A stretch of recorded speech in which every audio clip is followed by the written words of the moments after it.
We'll start this meeting. Call to order the Kent County Board of Supervisors, March 31st, 2021. To order, Ms. Watkins, please call the roll. Mr. Evelyn, Here. Mr. Tiller, Here. Ms. Page, Here. Mr. Steers, Here. and Mr. Lockwood. Here. Thank you. Welcome everyone this morning. Item 1 on the agenda is partial refunding of bond from the Kent Community Development Authority Special Assessment Fund. Mr. Guy? Speaking of myself, be somebody much more now. Yeah. Ms. Page, Mr. Steers, and Mr. Lockwood. Here. Thank you. Welcome everyone this morning. Item 1 on the agenda is partial refunding of bond from the Kent Community Development Authority. Be a little Would you like me to proceed or?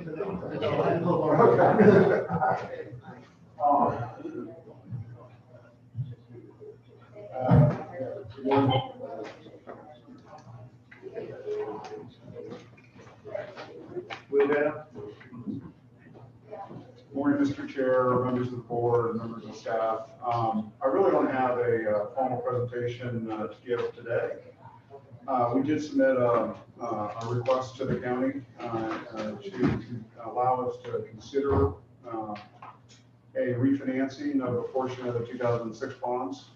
We totally understand the hesitancy as related to the new money and the assessments, but there is an opportunity here to keep the assessments that exist on the property as is, no changes to the terms, and carve out a portion of those that are attributable to what is now relatively good collateral on the property. So the request here is fairly simple, is to have the county pursuant to, and I'm not the expert, the attorneys can come in and tell us exactly all the steps here, but the county is required to approve any refinancings of the CDA bonds per an ordinance that we would ask the county to consider on a subsequent meeting. And then to the extent, the county did go through that process, authorize the CDA to permit for the issuance of refunding bonds for the existing 2006. And, the way we look at this is it's an opportunity to clean up, what's been a fairly, I don't know how to describe it, but it's been a bit of a mess as it relates to 2006 bonds. They've been in default since 2010. And, through the effort of both the county's help, Dave Gowing and his help, and frankly, our involvement here, a lot of things have happened positively that, again, has changed the nature of that development and the collateral there. And we think it's an opportune time to do a refinancing for a portion of the bonds. The portion of the bonds we're looking for is to have the assessments, that are secured by properties under contract or under development. And, I'm just so happy to think about all of, that property that is under consideration today, all of the activity going in on Land Bay 5, which is the active adult portion. We were just there today, and every day that we go through, it's amazing to see the level of activity there. We're also negotiating, we've negotiated, I should say, and expect to be signing the contract for the last phase of Land Bay 4. The recreational equipment is in for the residents of Land Bay 4. We're starting the design work for the amenity center in Land Bay 4. We're going to commence the site work and the development of the amenity center for Land Bay 5. And we are actively discussing with a developer, I think, as you all know, for a new grocer for the community, and with that grocer comes other activity and interest on the commercial sector. In fact, you're going to be seeing from us a plan for, likely on the Land Bay 5 side, plans for an assisted living, a site plan with assisted living and independent living and other associated type amenities, for not only the residents of Farms New Kent, but for the community at large. So that's it's quite a simple request, is to take the assessments that are there, go through an ordinance at the county, and then allow for the CDA to approve issuance of refunding bonds that we would negotiate and work with the county's team, the CDA's team, the advisors, and the legal team that exists there. And I think it'll be a good one for all. So that's the extent of my my remarks this morning. But really, we're here to answer any questions that you might have as well. Thank you. Does anybody have any questions? The proposed assisted living, is that in lieu of some of the commercial property, or is that in addition to the commercial property? We'd like to have a conversation with the county about including some of that towards the commercial. It'll be in the commercial area of Land 5, and we do have requirements under the PUD to deliver X number of square feet. Yeah, that's a conversation that we're not making any presumptions here, but to the extent we were to move forward, with assisted living, it would need to count in order for it to fit inside of that space and still give us enough land to meet the PUD requirements. Thank you. Anyone else? Mr. Chairman, is there no question, discussion? I'd like to make a motion. We'd have to have some. Okay. Mr. Chairman, I move to direct the county attorney and the county administrator to work with Preston Howell Capital and their attorneys to prepare financial documentation for the Board of Supervisors and Community Development Authorities consideration. Thank you. Ms. Watkins, poll members? Mr. Tiller? Aye. Ms. Page? Aye. Mr. Steers? Aye. Mr. Lockwood? Aye. And Mr. Evelyn? Aye. Thank you all. Look forward to working with you on this.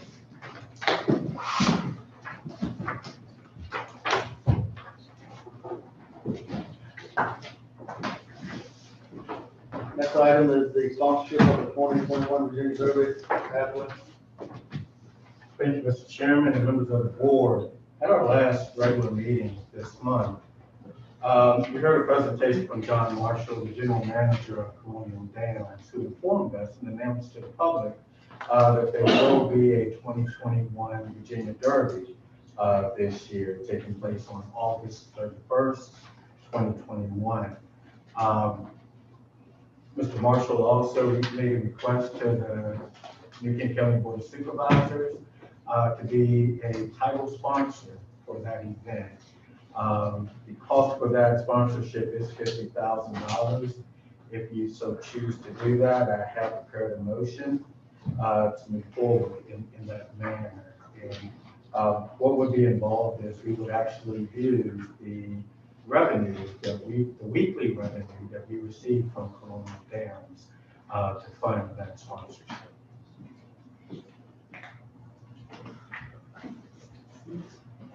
Pathway, I think Colonial Downs, good back completed all right.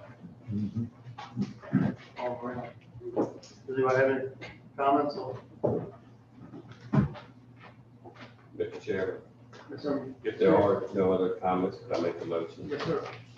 Mr. Chairman, I move to appropriate $50,000 from the Colonial Downs Capital Fund balance to the New Kent Economic Development Authority for sponsorship of the 2021 Virginia Derby event. Mr. Steers, the Watkins poll members, please. Ms. Page? Aye. Mr. Steers? Aye. Mr. Lockwood? Aye. Mr. Tiller? Aye. And Mr. Evelyn? Aye. Next item, Sheriff's Office salary compensation session.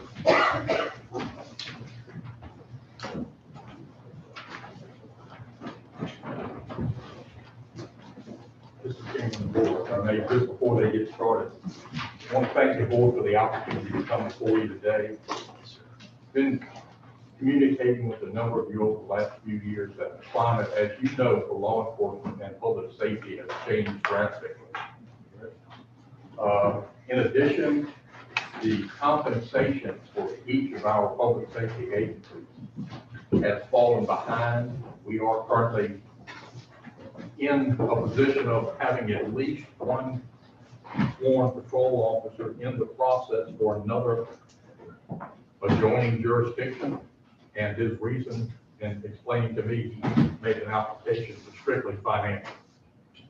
We continue to lose communications officers, and their reasons seem to be strictly financial. So Captain McLaughlin and Chief Deputy Bailey have done a study of the adjoining jurisdictions as to their compensation and classification plans. And I would ask that you make serious consideration of this proposal so that we can continue to provide safe and effective and efficient protection to our citizens of the county. At this point, unless you have any questions of me, I'll turn it over to these two gentlemen. Anybody have any questions for the sheriff? Okay. Good morning, good morning. Trying to be brief, I got a little PowerPoint, maybe got a little carried away, but I was my best to stay on track. Listening, go. Yeah. So some of the positives in regards to what we've seen in the past, our salary was pretty competitive about 10 years ago. We're at $43,084. We've been pretty successful in getting new recruits to come to law enforcement who can share us off with that salary. People from New Kent. Our hope was to kind of mold the new officers and kind of make them the New Kent way. That was the best way, the best kind of candidate we had was a new officer. Some of the officers that came from other jurisdictions, we kind of like break them their bad habits. So for us, bring a new officer was the best way for our county. So the downsides, a lot of different jurisdictions recently have been going to a new salary study, and their numbers have been pretty surprising about how their numbers have gone up in regards to starting salary and the compression for tenured members of those jurisdictions. And we have come pretty short compared to the surrounding jurisdictions and the metro area as well as Tidewater area.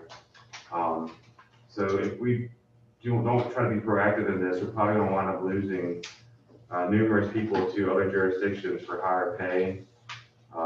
Also, they also have more growth within their department, and our retention and recruitment is going to wind up hurting us. If we go to a job fair today and we go out and we show our numbers, our starting salary at a job fair compared to the other jurisdictions around us, I feel quite certain that most people are going to walk away and go to the next table and talk to the person that has the higher salary.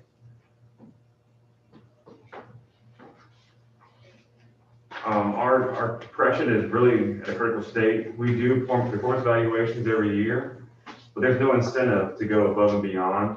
So right now, if you get a below performance evaluation or you're going to get a above performance evaluation, you get the same amount of pay or the same consideration as somebody who's not doing their job or is not going above and beyond. So it's not an incentive to go above and beyond and do a better work. I believe that, if you get rewarded for what you do, you're a great employee.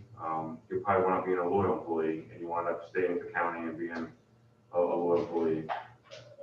There are numerous places in the state that actually are giving tenure to people with more than 5 years of service that right now are $10,000 plus what somebody's making here in New Kent. So they can actually walk away from New Kent and go to another jurisdiction starting out with $10,000 pay raise just for applying. Right now, we do have some older employees or tenured who are training new employees, and those new employees are almost making the same amount of money as the older employees. So it kind of puts a little bad taste in the trainer's mouth that here I am training somebody who's brand new and they're making just as much money as I am.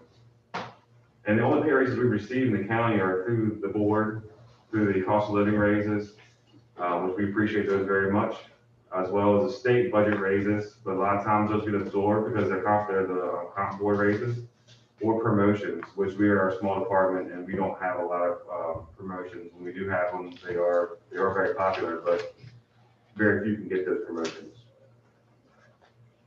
So we kind of did a little informal salary study ourselves, with New Kent being at 43,684. Chesterfield is 47,470, but that number is very, very deceiving because as soon as they get to the next year of service, it bumps up.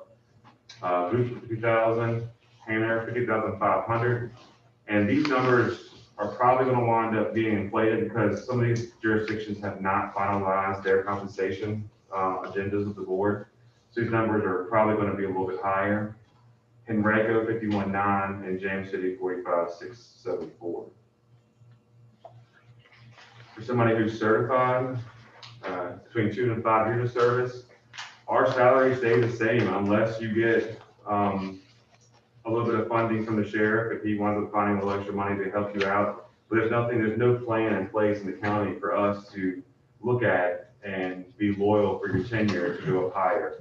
So the only way we get to go higher for cost of living raise, or if we find finding a little bit of extra money that somebody retires or leaves to kind of help that person out, which is still very minimum. Chesterfield's about 48,000 to 56,000. Goochland's 52 to 55. Hanover's the same. Henrico 55 to 59, and James City, which is surprisingly 45 to 71,000 range, depending on what kind of background that officer has for college and other education. 6 to 10 years, same thing. It's the 43,084. We don't have anything to really put in place to show the officer or the applicant, hey, you know, we're going to put you at this pay range for your service. And as you can see, the other jurisdictions in the area have gone up in their pay, and they have a range of numbers for them to be employed at. So I'll give you an example. There's a gentleman that works for us. He's about 45,000, been here for about 7 years, and he's at 45,000. So he could easily go to Hanover and make a $15,000 pay raise without, all he has to do is apply, go through the process, and his years of service will get him to about $15,000 pay raise. Supervisors, you'll see that's the base salary. That's what majority. We only have one sergeant that makes a little bit more than that because he's been here a lot longer. But all my sergeants make that amount of money, and that is the comparisons for the other jurisdictions for their supervisors. There's lieutenant pay, and there's your captain pay. I did not include the chief deputy or the sheriff. I was trying to I think those 3 supervisor levels pretty much sum it up with the differences in pay. Career development, we have been asking for career development, and I think career development is much needed. We are one of the few agencies in the area that does not have a career development program. The ones that don't have are Charles City, King, Women, King, and Queen, which we're New Kent strong. We should be leading the effort in our area for that. We're far behind the other jurisdictions. At a minimum of $70,000 plus fringe benefits to get the program started. Our program that we've initiated and we've gotten approved is a board, and that's come about from members of our office. The applicant has to put an application in. They have to put what they've done, bring certifications to the table, make sure the community events, performance evaluations, vehicle crashes are down, vehicle crashes, good firearm scores, and their disciplinary actions. And then the review board will then look at that applicant and decide if they should go to the next step, which will be to the sheriff for approval. Our career development program is a 4-step program. So it's basically every 2 years you can reapply. And they're set for a 5% raise for the employees that are approved to go to the next level of career development. So that would be an 8-year program if you were to go through the program for back to back to back. So that would give you some tenure as well by having an 8-year employee, plus rewarding them for job well done. So here's a number of kind of the vacancies in our office. For the last 10 years, communications has 37 total employees who have left, with only 3 of those who retired. The others of those have gone to better paying jobs in the public-private sector or were terminated. The deputy sheriff was 48 employees in the last 10 years, with 12 of those who retired. And the rest of them have gone to different jobs or have left the agency for other reasons. So the cost to hire a new deputy would be $134,500. Now that doesn't include a vehicle, so that would not happen to be every person. But if you were to bring in a new deputy with uniforms, training, equipment, vehicle, computer, it's approximately $134,500 to take that deputy from infancy to bring him to toddler stage, basically. So here's the recruitment side of it. So we went over the compression, the recruitment. We've been having some issues with recruiting. 2018, we had 45 applications for a patrol deputy. 2019, we had 82 applications. 2020, we had 45, and currently this year, so far, we have 3. So, reading behind that, I imagine there's some questions there. Career choice not as positive as it used to be. The current state of affairs, the money, lack of growth, and we do a lot more with less. So our agency is not typical to other jurisdictions. Is that 3 as of today? Correct, as today. So, again, I know a lot of people say we sign for this, and we do sign for it. I love my job. We all love our jobs. We definitely, this is something and I always want to work here. This is where I want to be. But we're not everybody else either, though. So we go from boring to quick in a matter of seconds. It could be the most boring day of your life, and all of a sudden those tones go off, and it's like gone 1,000 miles an hour. We're out here working in severe weather conditions. Everybody's at home enjoying the comfort of home. Nice fireplace, snowing. I miss that. You can see the unimaginable. You go from helping somebody with CPR an infant to telling someone that their family member died, to holding that person's hand in a car accident and you can't save them. Their last breaths are with you. Our jurisdiction, we have 3 deputies working at a minimum at a time. So if you're in Lenexa or you're in Eltham, and your deputies are in Woodhaven working on call, and you're fighting somebody in Lenexa, that's a good 10, 15-minute ride. I mean, even at a good speed. And you're fighting, and no better sound in the world than hearing sirens coming toward you. You're just like, thank you, Lord. Because you know that they're coming to help you. We don't have the ability to have a backup person around the block or around the corner. So you do have to do a lot more with less. And unfortunately, we do have a lot of hats we wear. We're counselor, we're therapist, we're social worker, babysitter, parent, community leader, fortune teller, which happens a lot, referee, and the list goes on. So we're not just a deputy sheriff. I mean, we do a lot more than just law enforcement. So here's some of the other things we do. We have a lot of lateral duties that our deputies are assigned to. A lot of these lateral duties would be full-time positions at other jurisdictions where they would just typically just do this one task. But our deputies are tasked with doing their primary job. It could be the road, it could be animal control, it could be slow process investigations. But they also come on board and do different rate patrol, ERT, fire instructor, list goes on. I mean, there's several certifications, and not only just maintaining the certifications, but classes and teaching, those take away from their assigned duties and also put a lot more on their plate. And they don't get compensated for any of this. This is all voluntary. So there's nothing, nobody gets an extra pat on the back or extra bonus or check for helping out. This is all doing it voluntarily. So we have a solution, but our solution, we know there might be some bugs in it. But unfortunately, I've learned a lot about the county government going through this issue, so I appreciate you guys letting me learn. But we don't want to raise taxes. That's the one thing we don't want to do. We do turn in a lot of money at the end of the year. We do our best to be good stewards of your taxpayer dollars. So we try our best to make sure that we give back to the county to help fund other projects. So that's our budget returns. In 2017, we turned $394,000 and some change. 2018, we turned back $425,000 some change. 2019, we turned back $335,000 some change. And FY20, $359,000 some change. For a total, average total of $378,000. We try to be good stewards of the money and turn back to the county for other projects. Over those 4 years, I'm not sure what's going on. My apologies. It's going backwards. Yeah, it's going backwards. That's the reason. Sorry, I might have been user error. I'm supposed to be, young, but I might have messed it up myself. My apologies. $1.5 million returned back in the last 4 years.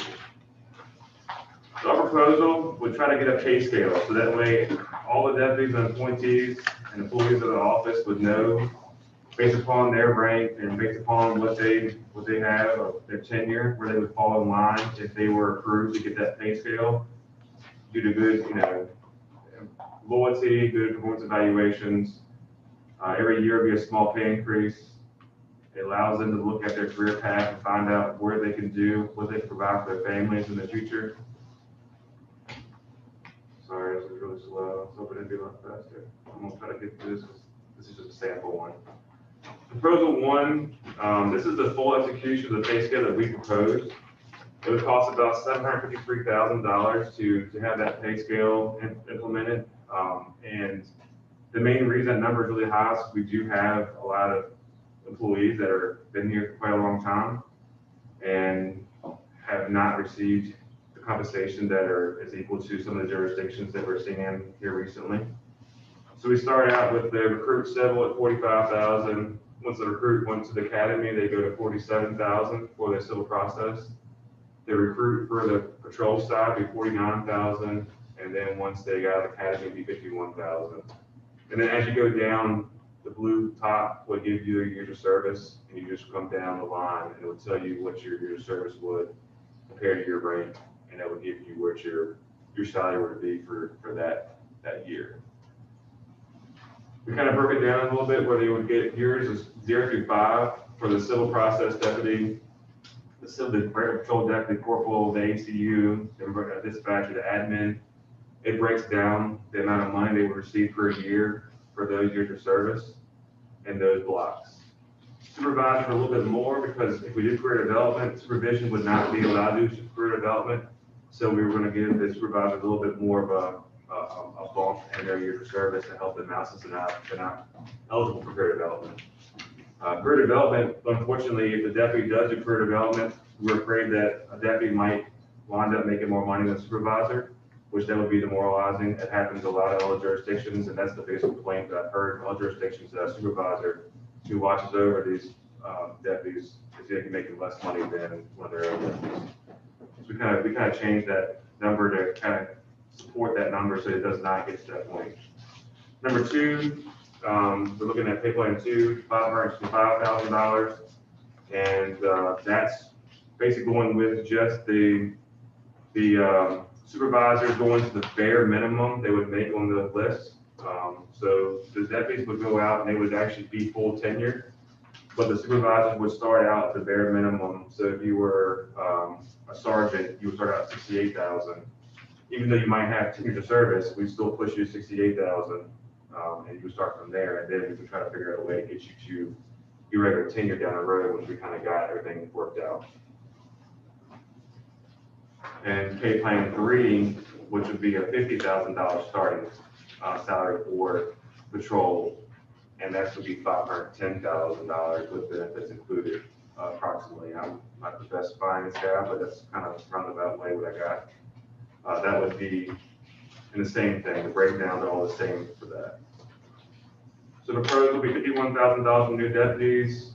To bring 18 patrol deputies, $51,000 would be $109,475. For civil process deputies, $47,000, be approximately $15,452. For animal control, $47,000, it'd be about $19,950. For communications, will be at $45,000 to bring 11 that are currently, we have 2 openings still, so we don't have 2 spots to fill. So if we do fill the 2 spots, that number would go up. $55,000 to change to get the 11 currently employed officers up to that speed.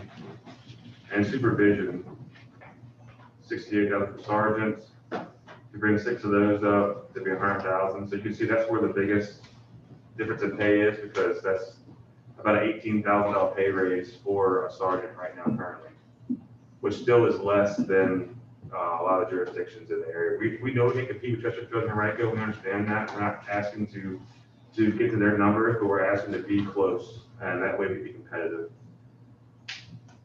$81,000 for lieutenants, bring the 4 lieutenants up, and the captains $91,000 for bring the 2 captains up to $30,774. So with some of the numbers that we provided you guys, $378,000 is the average return for a fiscal year. If we take the proposed additional funding for the 21-22 fiscal year, which includes 3 new positions, the proposed 3.5% raise, and then some of the 5% board compositions that have gone to the state government, that would give us those funds. So that would be $734,000 to go towards proposals. Proposal 1, which would be full execution of the pay plan, would be a short of about $19,000. Number 2 would be a surplus of $168,805. And number 3 would be a surplus of $223,806. Some of the ideas we talked about trying to save some money with the department, with the county, is to, if we were chosen to have those wages, we prefer to go ahead and not just take the wages and use them for pay increases. We definitely need people, but our number one goal right now is to retain the ones we have. If I can retain the employees that I have now and get a good solid base of employees and build from that, and then in the future, we ask for more personnel. To me, it's more important than going out and hiring. Because right now, I don't know if I would be able to hire anybody that would stay with us for a long period of time. If I can keep the ones that I have now and retain them and keep them happy and get them on the right financial path for families, I think we could build a good solid block and then move forward from there. So if we did not choose to hire anybody, we would still have that money for the vehicle costs as well, be about $195,000 that would back the county. And then we'd do our best to go to $120,000 on our odometer for the vehicles, as long as the cars were not safe to drive. Some of our older vehicles, I would tell you $120,000. They have a name with Dodge. Dodge was not our best cars. We would never reach that amount. They would probably want to cost us more money to maintain. These new vehicles, we are seeing them last longer. We are seeing their warranties a little bit longer, and we were able to kind of push the odometer a little bit further without being unsafe to the driver. Some more ideas. We have some money in the nuclear firearms range improvement.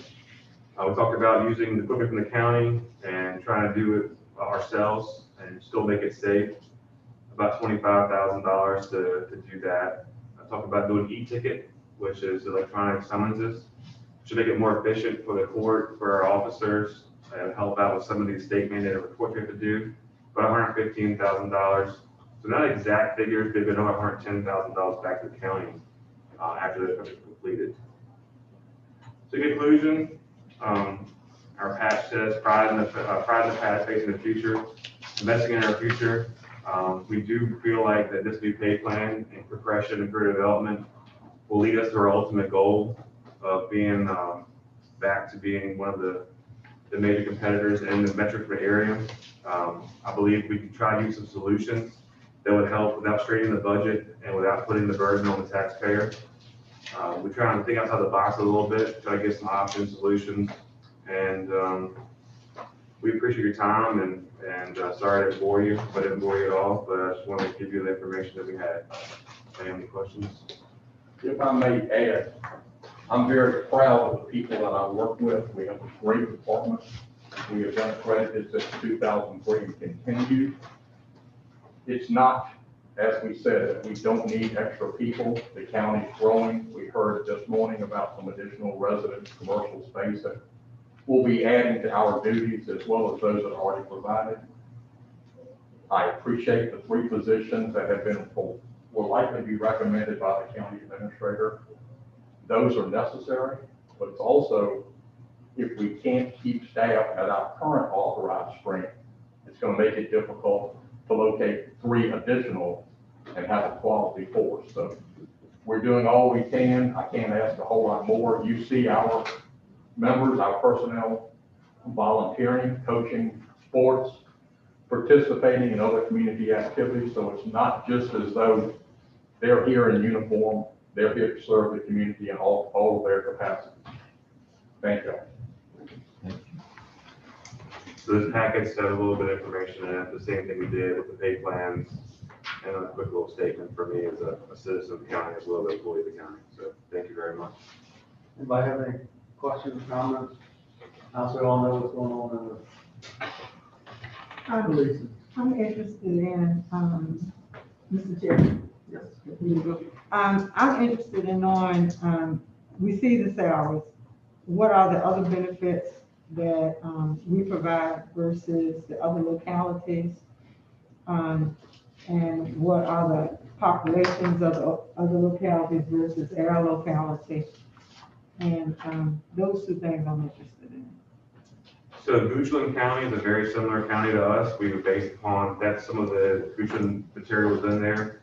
They are still way above and beyond us in the salary. We're the same size departments, same size population, same size, everything the same, schools, same. So that number is pretty high above ours.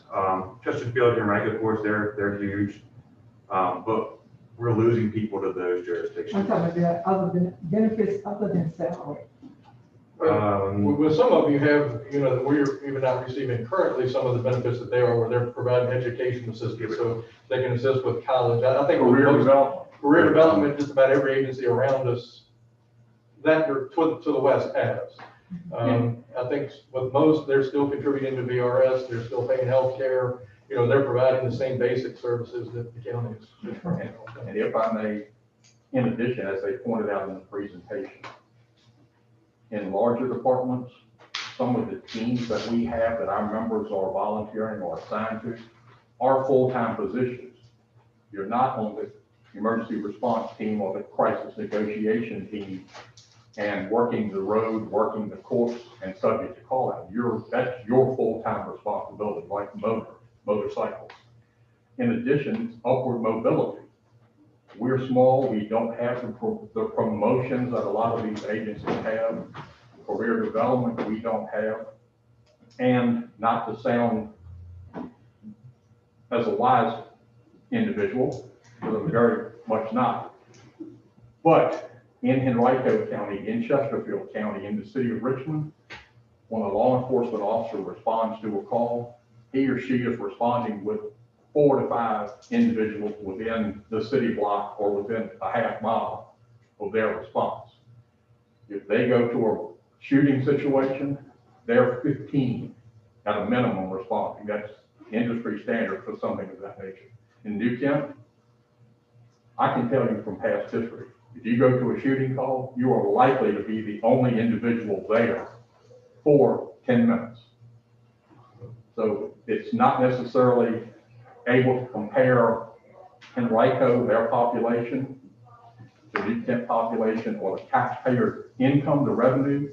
It's still our duty to respond to things like that, and we do not have the resources available to make it as large a response, as safe a response, and we still have to serve the citizens of New Kent, and we take great pride in serving them to the best of our ability.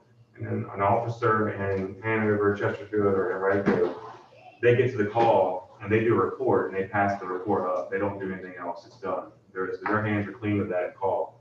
But for us, a patrol deputy would get there, do the report, and then follow up for that report all the way to the conclusion, unless it's one of the crimes that within our policy that has to be a notification to an investigator. So our deputies are going above and beyond. They're doing murder reports. They're tracking down following the pawn shops. They're, you know, when another officer in another jurisdiction would do a report, put it in a box, submit it, and then they're done. So we're going above and beyond what another jurisdiction would do, putting more work on the deputy compared to an officer in a bigger jurisdiction. And in addition, if a deputy, dispatcher, court personnel works on county holiday, in other jurisdictions, they're paid that time and a half, or if the county closes for a weather-related closure, they're paid for the time and a half rate because other individuals, other employees aren't coming in. We are still calling deputies in as essential personnel. They're required to be there. In addition, we're calling other people in for weather-related situations at either no pay or their normal hourly rate. So there are some benefits to the other agencies that we're not seeing, and we're not doing a whole lot of complaining about it, but because you asked, I took the opportunity. On that as well, we have a lot of lead time built up with deputies that unfortunately cannot burn it. And they do use leave the way our pay cycle is set up. They have 28 days to get paid to work that time. So if you use leave the first week of 28 days, but you work over because you got a major incident goes on, that leave is negated. You're not getting that leave. That leave is going back on the books. So it comes time for May and June, we can't let everybody off because they have to use leave. We can't let everybody, so we have to, unfortunately, I've lost thousands of dollars in leave from the county, which is my choice. And a lot of our officers are trying their best to burn leave, but once they burn it, they work over and it just washes out. Mr. Hathaway has been great in allowing us to extend that over past the current fiscal year, but if you have 1,200 hours of annual leave, then you're allowed to take, because of manpower, 10 hours of annual leave. It doesn't reduce sufficiently to make a true difference. Anybody else have anything? Yeah, Mr. Chairman, I have a question. Can you go back to the $250,000 in the CIP funds? Yes, sir. For the firearms bank? Are you suggesting take that money, put it towards the salary? Well, I'm just saying there's extra money that we're probably won't I don't spend. know if we can take CIP money. We can't.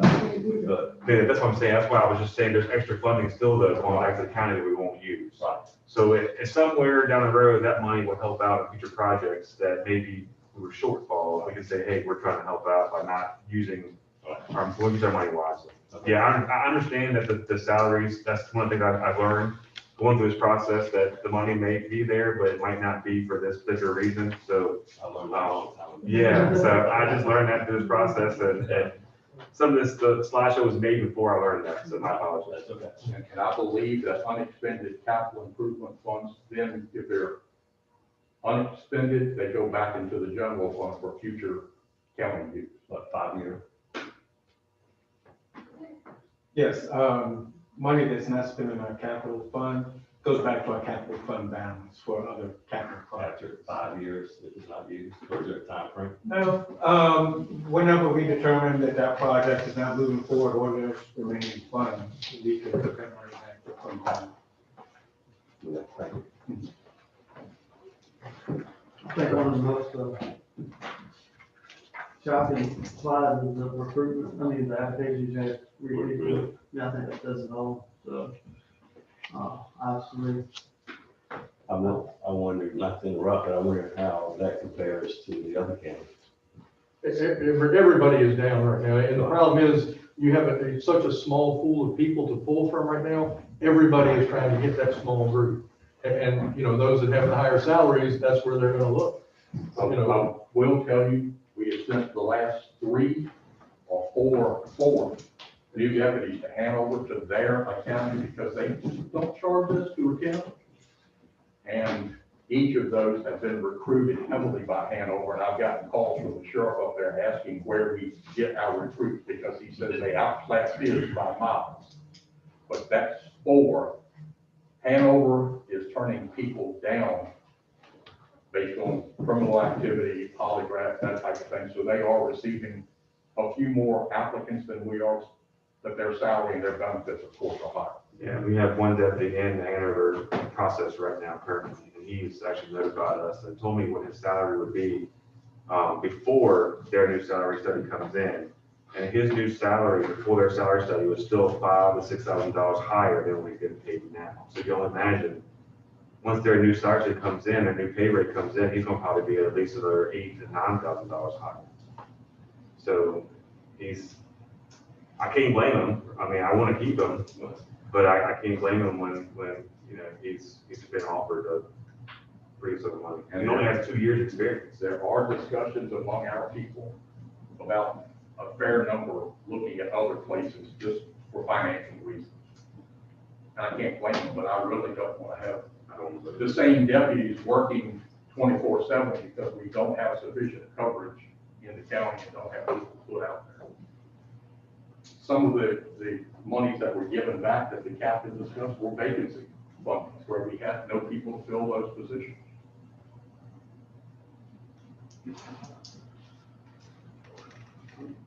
And thank the board for everything you have done for us and continue to do for us, and for taking the time for the presentation.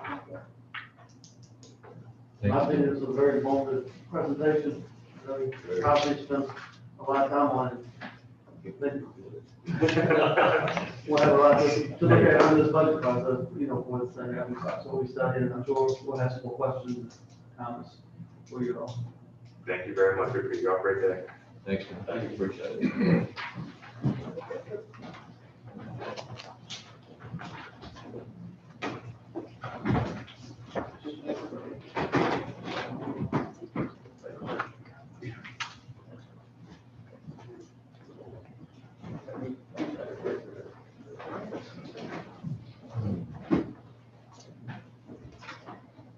Next, we have the fire rescue salary compensation. Chief. Well, good morning, Mr. Chairman, members of the board, Mr. Luckett. I probably could just stand up here and just say ditto from what my esteemed colleagues on the other side of the street presented. I think they hit the nail on the head, certainly for can't see it either. Our eyes are the same age.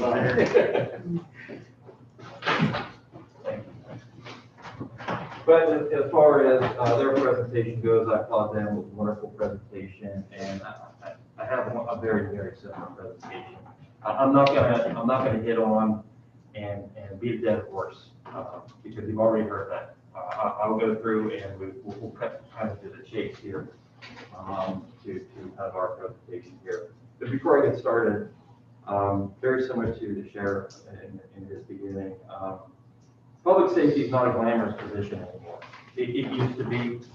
I know 30 years ago when I started, this was a lot of fun. And you say a lot of glamour, but it has significantly changed in the 30 years that I've been in this business. What we're seeing today, especially in the last few years, both sides of the street have seen a lot more death than usual.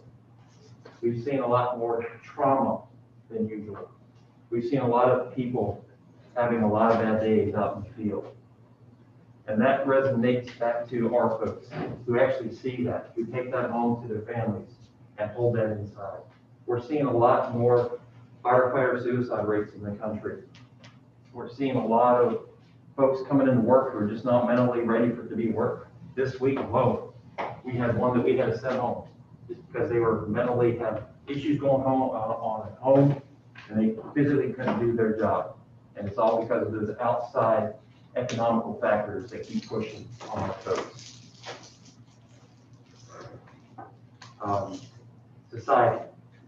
The society that we live in, the social change that we're all going through has absolutely changed this job and this position. 40 years ago when I was a kid, we were taught to look up to public safety individuals. Today, that's not the case. Today, these kids are looking up to athletes as their heroes and everything else that's in society. They're looking at video games for that. So that recruitment that we once had, where 30, 40 years ago, where there's long lines in the cities to get firefighter jobs in the city of Richmond, are no longer. And we feel that here today. So with that being said, I want to kind of move forward here and talk about our concerns. Today, my presentation is basically all based around here. We've got a local parity concern, a regional parity concern, a compression concern, and no career path concern.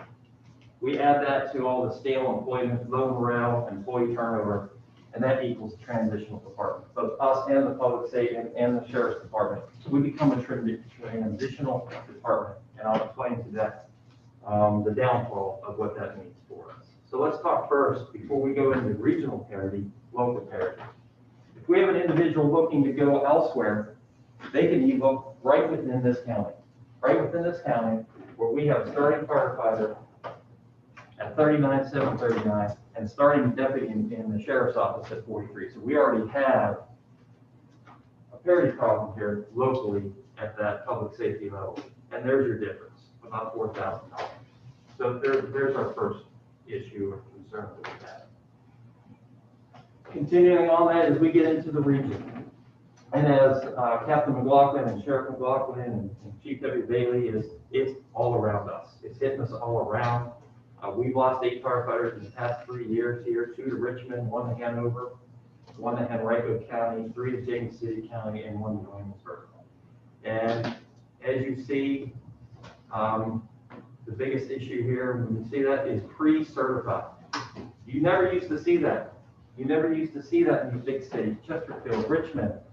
You'll see that here in these next few slides. Is you never used to see pre-certified. They bring them in, they want to teach them their own way of doing things.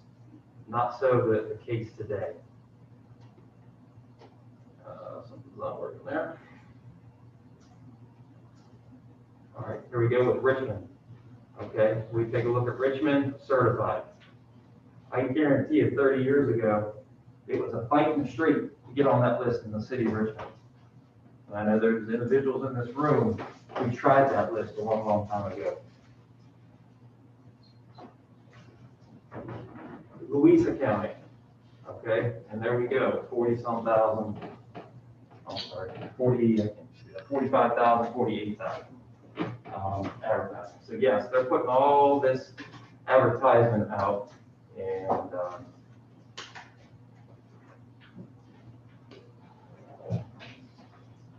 so I'm going to hand this out to you. This is kind of the slide. So you can see exactly. So if we take a look at kind of where we are on this list here, we started at 39,000. We do have the ALS incentives of $3,000 for an ALSI provider and $5,000 for the paramedic provider. If you take a look along the list, there's our competition.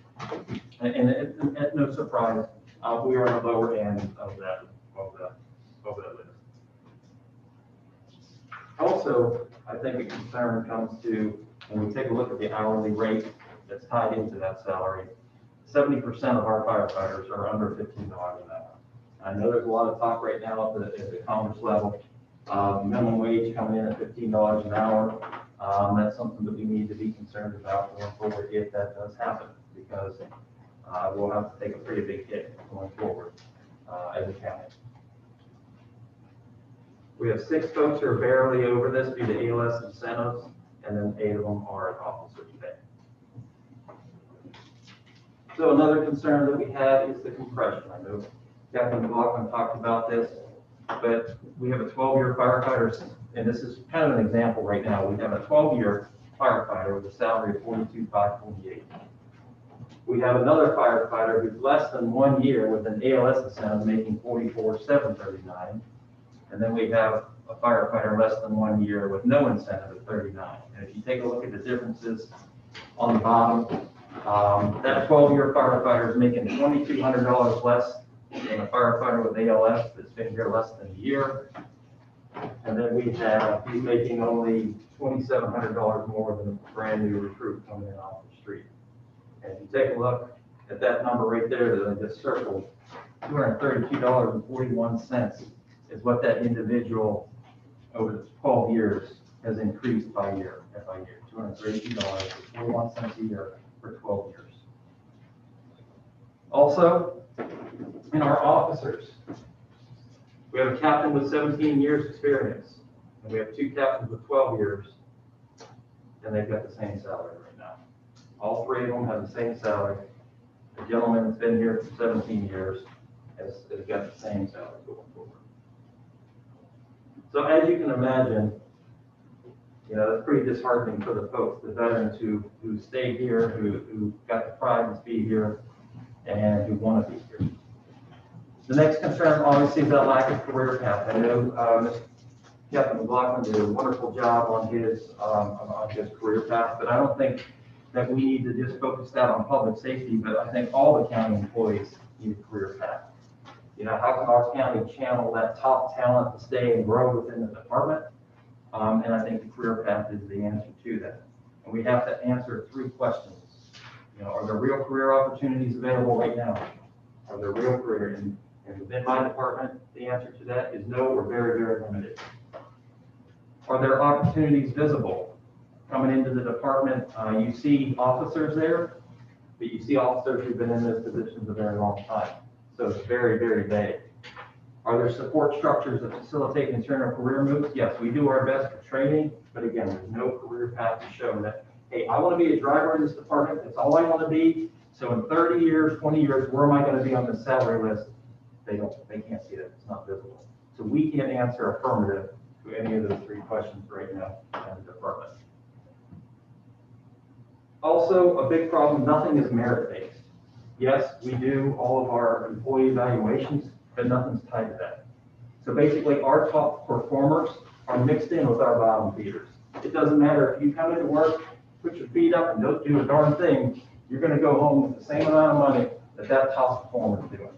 And that, we should really have a merit-based system for those top performers moving forward. And that's all tied in to that career path. So all of that, we have that, we become a transitional department. And that's kind of where we are right now. We try to do the best that we can of being the best transitional department in the region because of our salaries. And I tell you what, folks, it's hard right now. We're losing a lot of institutional knowledge. We're losing incident knowledge, that career knowledge that you have that, hey, I had a very similar patient like this. Let me go back into my mind and figure out how we treated this or what the end result was so we can do better EMS care of. We're always recruiting. We have multiple comprehensive hiring processes, which are very extensive. We do our candidate physical agility test, which takes a lot of people, takes a lot of time. That's kind of where we weed out the folks who maybe not have the ability to do this, but we're weeding that off because we're not getting those candidates. So we're cutting that in half to say, well, if they can pretty much breathe, here's a job. You know, that's kind of where we are. And it goes in retraining, and then we have a lot of green employees, new employees. So these green employees are coming into your constituents' houses with very little incident knowledge, and that's what we want to kind of stay away from. We want to keep them here for a long time. We have a really good group of folks right now, and we want to keep them here and keep them happy. So that vicious cycle that we do of the transitional department, we train them 2 to 3 years, they're out, career change, they go, we recruit, we hire, we do it all over again. It's a vicious process, and that's how we become a transitional department. I don't want to speak for the sheriff's office, it sounds like they're there as well. It's cheaper to keep them, everyone that we bring in. It costs pretty much to train them and get them ready before they even step foot on any apparatus. It's about $12,950 in equipment, training, and everything they do. $12,950. That doesn't include if we send them off to EMT or paramedic class. That's in addition to. But this is what each candidate comes in that we spend on when they come in the door with PPE, with all the training that we have to do, the basic training, all the hours, manpower to get them going. So how do we address the concerns? Unfortunately, unlike my colleagues, I don't have a plan that comes to you that says, hey, I'm going to have some extra money. We pinch pennies, especially this time of the year.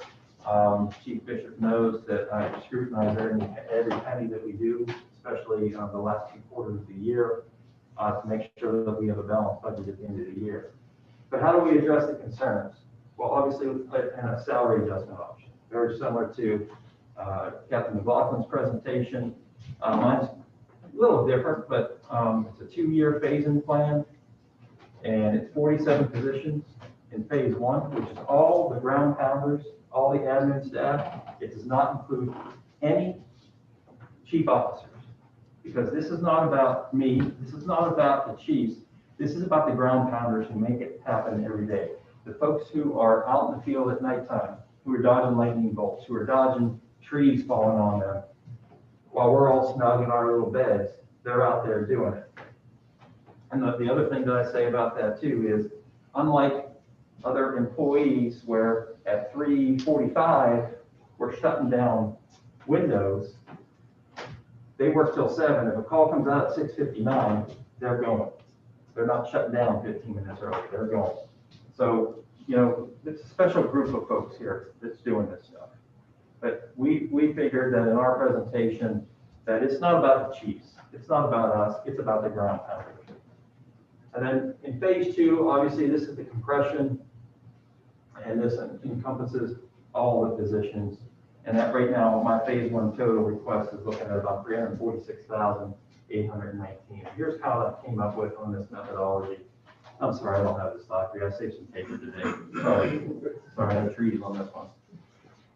Our methodology is based around Goochland, King William. We put Chesterfield in there, and we kind of came up with a pretty good number there. Again, it's really based on Goochland because of the very same reason the capital McLaughlin is the same population, same kind of economical and demographic uptake of what Goochland is. But we're going from 39 to 45 starting with those ALS incentives staying in there at 3 and 5,000, a lieutenant up to 55, and a captain to 65,000. So you can see where we are. It's on average there, it's about 4 or 5, maybe 5,500, maybe even up to 6,000 in some positions, depending on what that is. But that would be kind of our recommendation based on those there that we have that we're very close in the demographic area, with the exception of Chesterfield there. And again, I think Chesterfield is about to change to their new one, so that data could be a little old for them. I know you've seen enough numbers today. Again, those where that 346,819 comes in, it's basically, that's all the loaded rates that moves in there. Under phase two, this is something that we said that this would help the compression moving forward to less than 5 years, a percentage from 2.5 to 5 to 10 to 12 based on those years of experience there. Again, that's a plan, but that's something that, you know, I think looking what's next and how the board would like to proceed is to discuss that further in how we uncompress the folks that have been here for a very long time. Lastly, some party facts here. With me today, obviously, is my operations battalion chief Bishop, and then what do you got? Standing in the back of the room, you saw firefighter Lewis. He's one of my 12-year veterans here. He's also the president of local union 4980, the New Kent Professional Firefighters. He's the president, and he presented to you at the work session. He hears more from the folks than I do.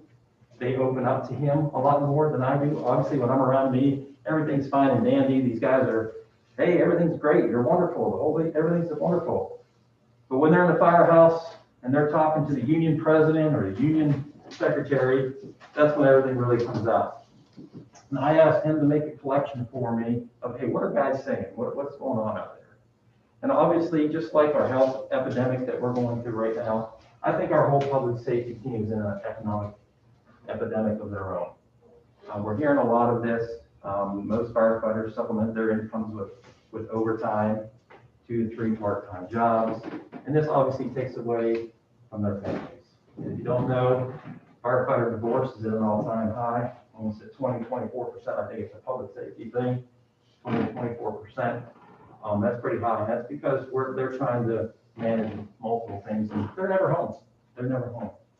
These are quotes here that I'd like to leave with, and this is something that firefighter Lewis kind of read to you during the work session. But again, I want to highlight them because they do hit home with me. They hit home with a lot of my staff.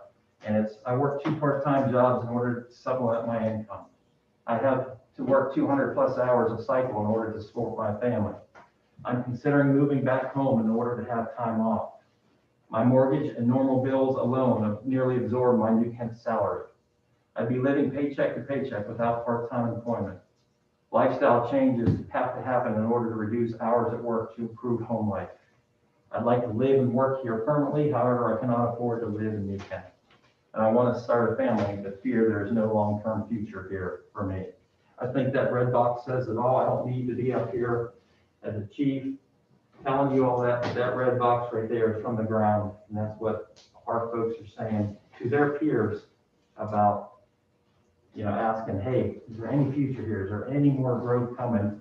I want to stay here, but, there's a lot of opportunities out there. And I think that that's how the president of the union kind of reached out to me to say, hey, listen, we need to do something. We need to do something quick. That's all I have in my presentation for you. Thank you, Chief. Any comments from Chief?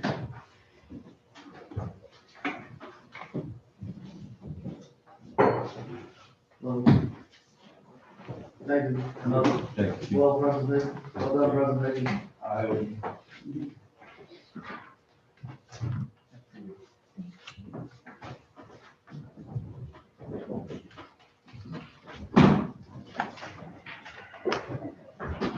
Next item is FY 22 budget discussion.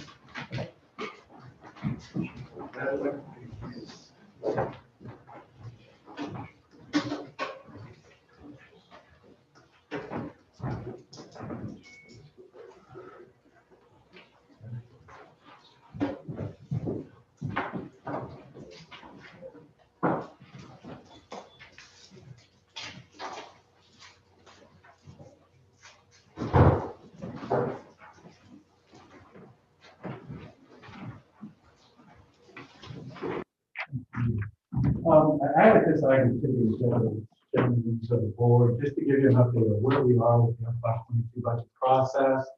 And I do have a couple of things I'd like to present to you as well. We're still working through revenue numbers. We believe that we're going to have some good news pretty shortly with some additional revenues. We're just waiting on a few more things from the Commissioner of Revenue's office, which we anticipate that we'll get in the next couple of days. And we believe that it's going to be positive and we'll have some additional revenue to address some of the things that you've heard today, as well as a few other items as well. As we put together the budget, and we have about a month left before we move into the public hearing phase, I'm sharing with you our outside agency funding. Annually, we go over this list due to time constraints at our budget retreat. We did not get a chance to go over this, so I wanted to make sure that you had a copy of what I proposed for outside agency funding. Definitely, if there's any changes or adjustments that you'd like for me to make, please let me know.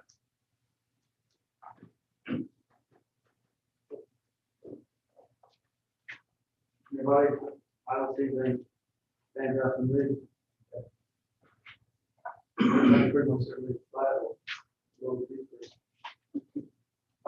Pretty much everything is flat. We had a couple of new requests this year.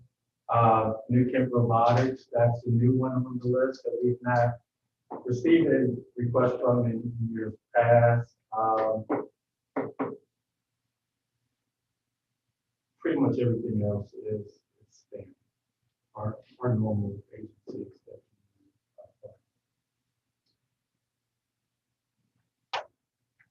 Anybody have any comments, concerns about the outside agency funding request? Okay.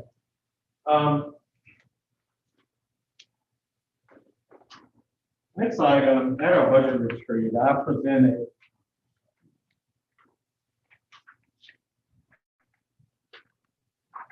to you a recommendation to increase the meals tax.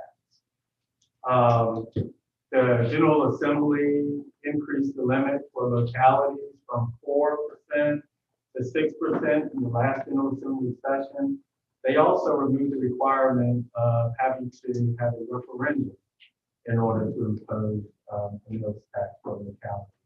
Essentially, they gave localities the same taxing authority as cities and towns. I am proposing that we increase from 4% to 6%.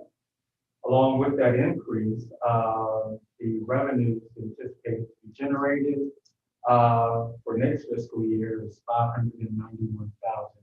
And as you can see from the handout that I just passed out, that is a revenue that has increased annually, and we believe that that phase will continue. I'm also proposing that that 591,000 be set aside for future capital projects. We know that there's some capital goals that we have that's coming up that we'd like to fund. Ted Cole at our last meeting was here, I believe gave a great presentation during our budget retreat on our debt capacities. We are meeting all of our financial goals currently, but with the recent borrowings we've done, we are kind of topping out and getting to the edge of our capacity to take on new debt without finding new sources of revenue. This is a new source of revenue that could allow us to do additional borrowings. The current interest rate is $591,000 would give you an additional debt capacity of just under $10 million. And I bring this up to get your input on whether or not this is something we should advertise for public hearing. You're not agreeing to it right now. But I'm just looking for guidance as to whether we should advertise for public hearing as you consider the adoption of the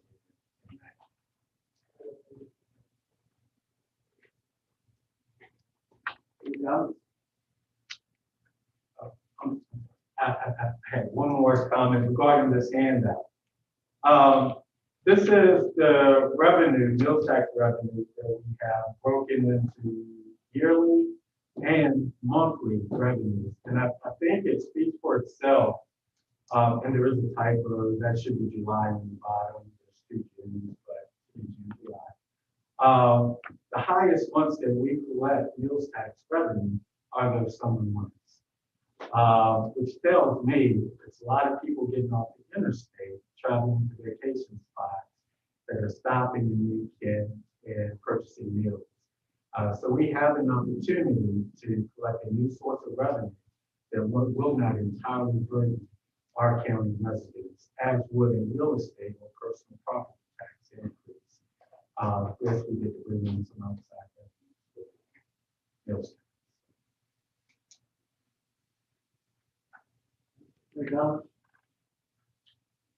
I said, Chairman, I said, retreat that I was opposed to adding the 2% to the already existing 4%. I think just because we have the ability to raise the tax, does not mean we have to raise the tax. I do believe in planning for the future, just like we plan for the school, setting aside money. But I've talked to several restaurant owners in the county, and no restaurant owners in favor of this additional tax. And also, we're supposed to be getting several $1 million from this new $1.9 trillion, right? We are anticipating, our projections right now are a little over $4 million that we could potentially get from the new recovery act. So, like I said, I oppose it. Apparently, I'm the only one that does it, or the only one that's spoken against it, but I still oppose it. Thank you. Anyone else?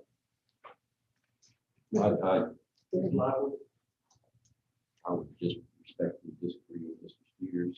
We actually discussed this after the retreat, and I think there are very few opportunities for us to increase a tax rate that doesn't totally burden the citizens. And because of the transient nature of a lot of our meals tax, people passing through the county, I think it is an opportunity for us to capture some of that revenue from other sources than our residents. It still blows my mind that meal tax revenue went up last year with all the difficulties restaurants had during COVID. It's just amazing that the public supported local restaurants as well as they did. So it's really cool. Well, I think restaurant owners, I talked to, I think it did it for the most part. Did pretty well. I mean, I know that some of the struggles, I'm not all good. I think the citizens were supportive of restaurant in the county. Yeah, and our economic development authority, the this month, was reported by restaurants that are receiving incentives, that their revenues increased 3 times. They're doing well. Mr. Chairman, I guess fortunate for some, unfortunate for others that I wasn't at a weather retreat. I heard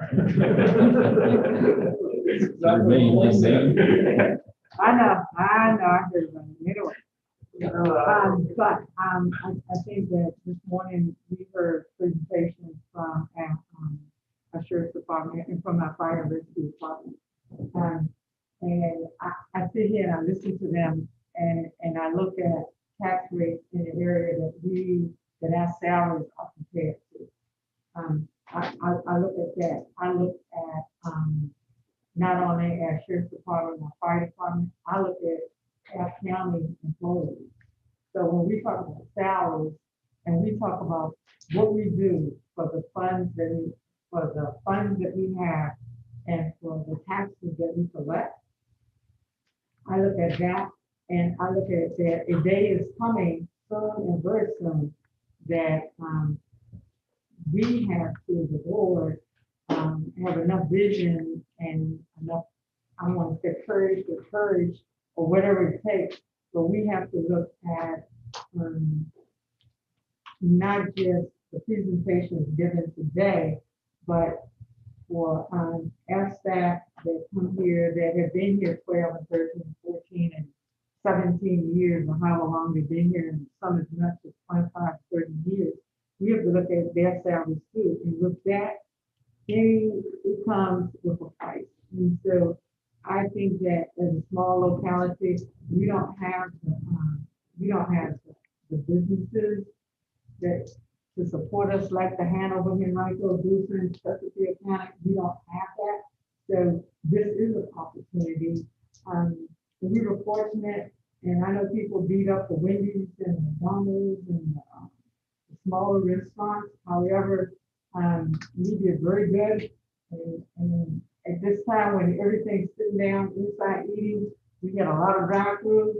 They had a really good year. And so I think the 2% increase that is proposed will help us because we have a future where we are right now.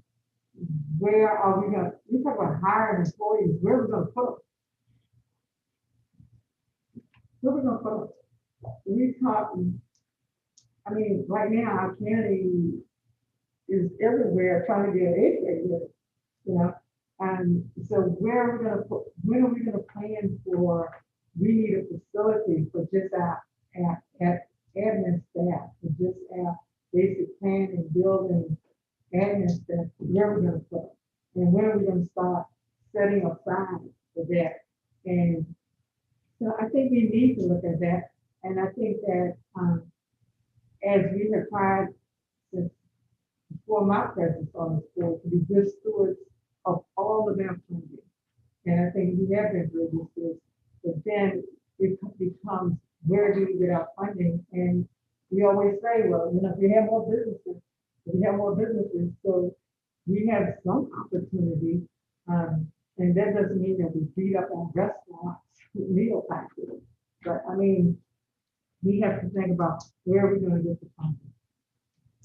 And when are we going to start saving for that? And when are we going to be able to do studies? And when are we going to be able to do compensation for our employees? I mean, it's not just fire and rescue that we have employees. You know, it's not just fire and rescue and sheriff department that we have people working part-time jobs and can't afford to live in New Kent County. That's not just fire and rescue and the sheriff department that we have that. And so they just have leaders that have come to us with it. But it's all throughout our entire county. It's a shame on us that we don't start trying to do something to help our staff and help our county employees. You know? And so I'm grateful to those that are committed and I'm just grateful that they have put in that time and effort and we worked at other jobs and all the jobs they have to do in sacrifice stations and all of that. I'm grateful, but it comes a time when the hard question is, how are we gonna do this? Because it's not just those salaries, it's all the salaries throughout the county. It's not just New County.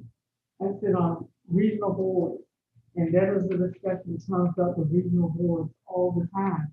It's about the compensation of their employees.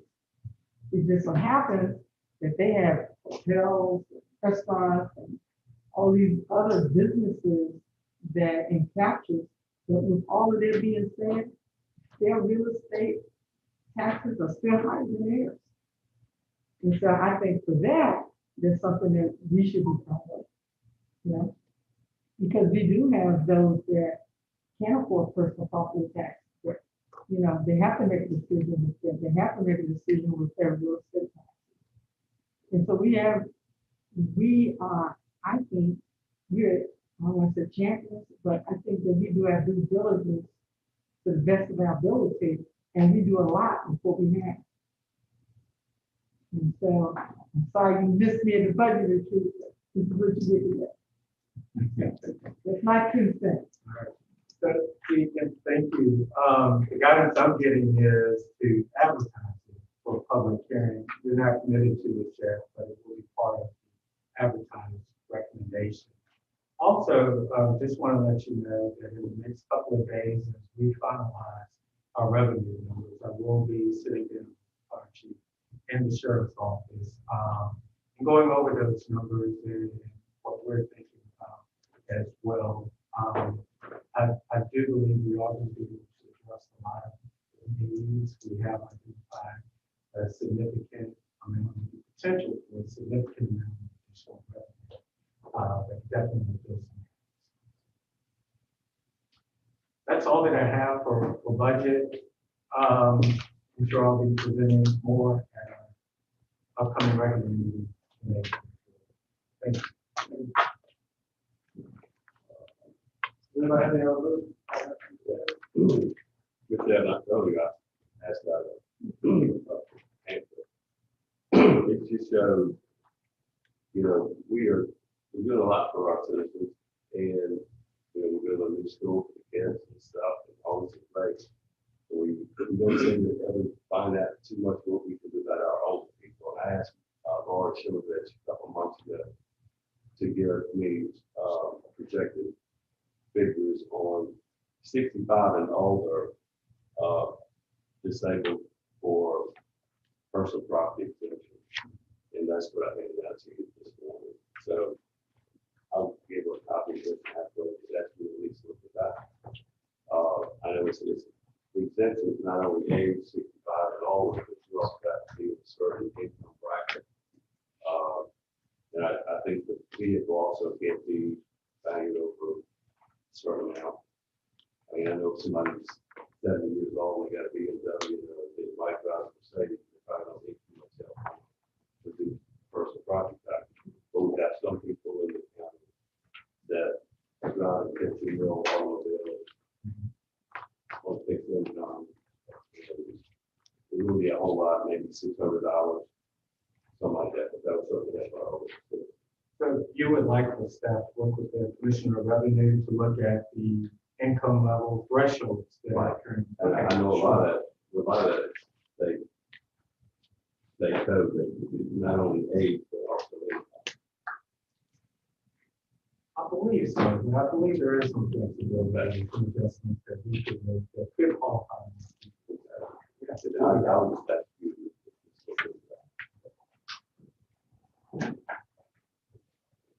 Thank you. Bring up. We don't allow public comment, but you have to do any work done. I have no idea what the thing was. That's like 25. Other business. I'll be quick. Most of you don't know me. I'm Sam Jury, president of the New Kent Chamber of Commerce. I have 3 quick things. One is appreciate all y'all's help in this. If you could offer it in any way. I've been talking to a lot of businesses throughout the county the last few weeks, and it seems to be a problem that a lot of them don't know each other. They don't know other business owners in the county, so they're sending referrals back to Richmond or to James City County or somewhere else. And so it's a simple plan I've got, but I want to get our business owners friends again. But in order to do this, I want to get them together. So April 24th, Saturday, 24th, 4 to 6 p.m. We have a meeting at Virginia Elite Gymnastics Academy. I want them to bring their kids and their grandkids and get carnival theme. 9 stations going to be set up around the gym so that while they network, hopefully become friends with other business owners, their kids can get the energy we want out of them. So kind of two birds, one stone. Second thing, I know that the county is pushing tourism really hard. I just had one member of Rock Hot Campgrounds saying that she's starting to get a lot of complaints about the road conditions leading to the campground. The RVs are $200,000 in some cases, and she's concerned that they like to drive so much and they're going to keep on driving if they don't have a good road to come down. And the third was just another invitation to all of you, if anyone wants to come to the ribbon cutting at Cumberland Hospital tomorrow at 1 p.m. 16-bed new unit for very complicated medical terms, but I think psychological, adolescent, behavioral health. That's it. Thank you. Could I just address the Rock Ms. Page and I met with VDOT locally this week, or excuse me, last week. And that is one of their commitments. In the next, they were trying to get it done before the end of March. It's on their schedule. That didn't push back because of weather issues and all, but that is on their priority list to get the limbs taken down, the shoulders patched and all that. So Rock Road is going to be taken care of very shortly. So, Per VDOT. Per VDOT. So we're on VDOT time. Okay. Let's keep that in mind. Mr. Chairman, Yes, Mr. for this other business. Well, I did want to just Oh, you want to say mention something? one thing. Oh, very good. We had our shredding and recycling event last weekend, and it was well received by the county. We shredded tons of paper, collected a whole bunch of tires, and recycled a bunch of electronics. The Clean County Committee put it together with assistance from Central Virginia Waste Management and a whole lot of people.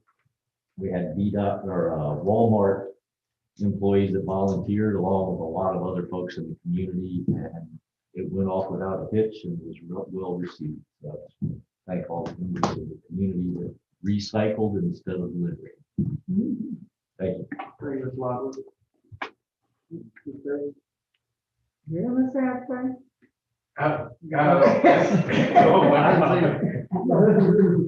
I've seen some Facebook posts, thanking people for picking up trash along the roadways. Last week, that's actually our contractor that did begin last week. I know in Bottoms Bridge in the Eltham area. And over the course of the next 2 weeks, you'll see them out there a lot often as that first scheduled round of litter pickup will be taking place in this current. Did they work 249 yet? Mm-hmm. Was that portions of it. Saturday, wasn't it? Portions of it. This weekend, they Saturday. Okay, yeah. because they recycled a lot on Saturday.